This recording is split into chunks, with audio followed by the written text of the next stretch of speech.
जरा सोचो, आपको 5 साल बाद अपने काम से छुट्टी मिली हो और आप अपना वेकेशन बड़े आराम से काट रहे हो, लेकिन तभी पुलिस वाले आकर आपको गिरफ्तार करके ले जाए। कहानी की शुरुआत होती है और हमें युकी नाम के एक लड़के को दिखाया जाता है। युकी एक कॉन्ट्रैक्ट किलर है और उसे एक कॉन्ट्रैक्ट मिला है दियाज नाम के एक आदमी को मारने का। दियाज अमेरिका एक डील साइन करने के लिए आया है ताकि वो 2 देशों का व्यापार बढ़ा सके, लेकिन कुछ लोगों को इस डील से काफी नुकसान होने वाला था, इसलिए वो लोग युकी को हायर करते हैं और दियाज को मारने का कॉन्ट्रैक्ट देते हैं। युकी एक बड़ी बिल्डिंग में स्नाइपर लेकर बैठी होती है। जैसे ही दियाज भाषण देने के लिए खड़ा होता है कि वह युकी के निशाने पर आ जाता है और युकी गोली चलाकर उसको हेडशॉट मार देती है और वह बड़े आसानी से वहाँ से निकल जाती है। और इस घटना की जानकारी CIA को लग जाती है और हम वहाँ पर फ्रैंकलिन नाम के एक एजेंट को देखते हैं। तभी वहाँ पर जूलियट नाम की एक एजेंट आती है और वो फ्रैंकलिन से कहती है कि मुझे पता चल गया कि दियाज को किसने मारा है। वो वहाँ पर बकेट नाम के एक सोल्जर को दिखाती है और कहती है कि इतनी दूर से सिर्फ यही निशाना लगा सकता है और दियाज की हत्या हुई तभी वह वहीं पर था।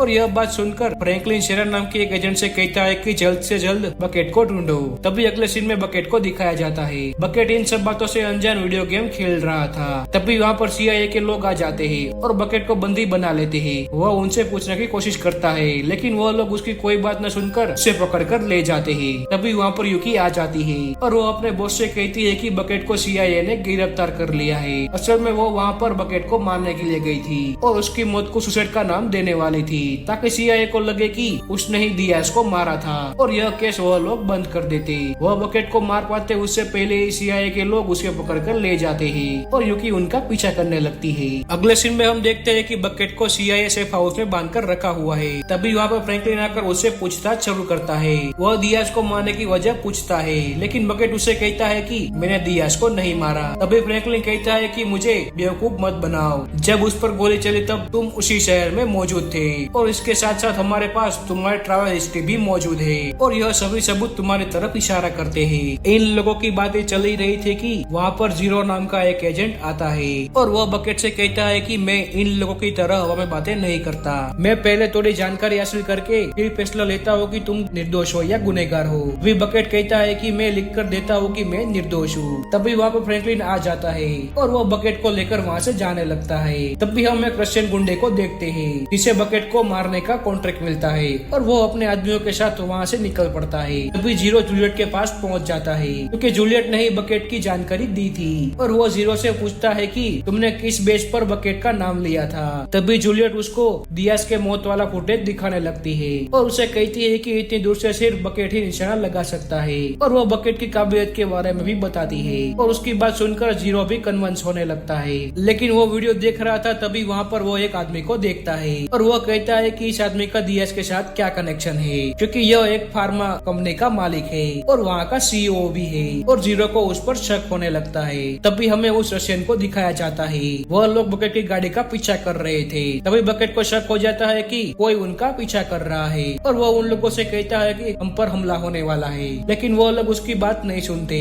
तभी आगे से एक ट्रक आकर उनका रास्ता रोक लेता है और वो लोग गाड़ी लेकर पीछे की तरफ जाने लगते हैं। लेकिन तभी पीछे से एक ट्रक आकर उनकी गाड़ी को ठोक देता है और ट्रक में से 2 आदमी निकलकर उन पर गोलियां चलाने लगते हैं और वो लोग सभी एजेंटों को मार देते हैं। तभी बकेट के हाथ में उसकी हथकड़ियों की चाबी आ जाती है और वह बंदूक लेकर तैयार हो जाता है। जैसे ही वो दोनों उसके करीब आते हैं कि वह बंदूक निकालकर उन दोनों को मार देता है। लेकिन तभी हम देखते हैं कि युकी दूर से स्नाइपर लेकर उस पर नजर रखी हुई थी। जैसे ही वह गाड़ी चलाने के लिए ड्राइवर सीट पर बैठता है तभी वह गोली चला देती है, लेकिन बकेट उस गोली से बच जाता है और उसे पता चल जाता है कि कोई उस पर नजर रखे हुए है और वो जैसे तैसे करके उस गाड़ी को लेकर वहाँ से निकल जाता है। लेकिन युकी उसको भागता हुआ देखकर गुस्सा हो जाती है और बचे हुए रशियन को भी मार देती है। तभी दूसरी तरफ हम जीरो को देखते हैं जो साउथ पर नजर रखे हुए था। वह देखता है कि साउथ एक होटल में खाना खाने के लिए गया है। तभी वहाँ पर जीरो आ जाता है और उसके साथ आए हुए एक लड़के को भगा देता है और जीरो उससे पूछता है कि जब दियाज का खून हुआ तब तुम वहाँ पर क्या कर रहे थे। लेकिन साउथ वहाँ पर बहाने बनाने लगता है और उसे कहता है कि यह डील हो गई होती तो मेरी कंपनी को बहुत फायदा होता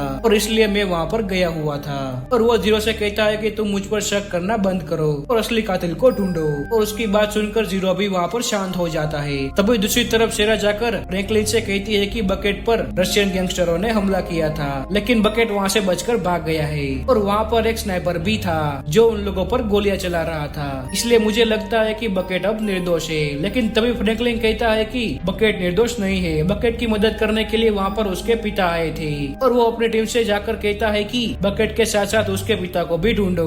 तभी हम कैलिफोर्निया में जीरो को देखते हैं जो जूलियट को फोन लगाता है और उसे कहता है कि बकेट पर बार बार हमले हो रहे हैं और वो पूरा डिपार्टमेंट उसके खिलाफ हो चुका है। तभी जूलियट उसे कहती है कि सबको ऐसा ही लगता है और खास कर फ्रैंकलिन को उस पर शक है और वो उसे कहती है कि अब पूरे डिपार्टमेंट को साउथ पर भी शक होने लगा है क्योंकि उसने एक जगह जाने की कोशिश की थी जहाँ पर किसी को भी जाने का मना था। जूलियट उसको उसका एड्रेस भी दे देती है और जीरो वहाँ पर पहुँच जाता है। वहाँ पर वो फिनिक्स नाम के एक आदमी से मिलता है जो वहाँ का सिक्योरिटी इंचार्ज था। वह उसे पूछता है कि साउथ ने वहाँ पर जाने की कोशिश क्यों की थी। तभी फिनिक्स कहता है कि उस रात वह नशे में धुत था और उसको नहीं पता था कि वह क्या कर रहा है और उसकी बात सुनकर जीरो को उस पर शक होने लगता है और वह जूलियट को फोन लगाकर कहता है कि मुझे फिनिक्स की सारी जानकारी चाहिए और जूलियट भी उसको सर्च करने लगती है लेकिन वो देखती है कि उसके बारे में कोई भी जानकारी उसके पास नहीं थी। तभी वहाँ पर फ्रैंकलिन आ जाता है और उसे कहता है कि पहले बकेट को ढूंढो